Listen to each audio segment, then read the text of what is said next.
Ésaïe chapitre 36. Or il arriva à la 14e année du roi Ézéchias, que Sennachérib, roi des Assyriens, monta contre toutes les villes fortes de Juda et les prit.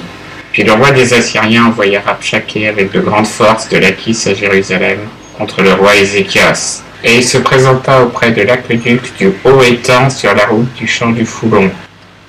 Et Eliakim, fils de Hilkija, préfet du palais, se rendit vers lui avec Shebna, le secrétaire, Et Joach, fils d'Asaph, le chancelier.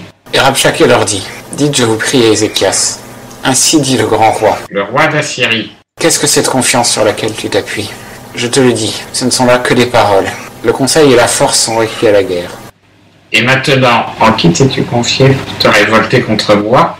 Voici, tu te confies en l'Égypte, en ce bâton, ce roseau cassé, qui perce et traverse la main de celui qui s'y appuie. Tel est Pharaon, roi d'Égypte, pour tous ceux qui se confient en lui. Que si tu me dis, nous nous confions à l'Éternel notre Dieu, n'est-ce pas lui dont Ézéchias a ôté les hauts lieux et les autels, disant à Juda et à Jérusalem, c'est devant cet autel-ci que vous vous prosternerez? Maintenant, fais un accord avec mon maître, le roi d'Assyrie, Et je te donnerai 2000 chevaux, si tu peux fournir autant d'hommes pour les monter. Et comment ferais-tu tourner visage au moindre gouverneur d'entre les serviteurs de mon maître? Mais tu te confies en l'Égypte. pour trouver des chars et des cavaliers. Est-ce donc sans l'ordre de l'Éternel que je suis monté contre ce pays-ci pour le ravager? C'est l'Éternel qui m'a dit. Monte contre ce pays et le ravage. Alors Eliakim, Shebna et Joach dira à Rabshakeh, Parle à tes serviteurs en langue araméenne, car nous l'entendons, et ne nous parle pas en langue judaïque. aux oreilles du peuple qui est sur la muraille.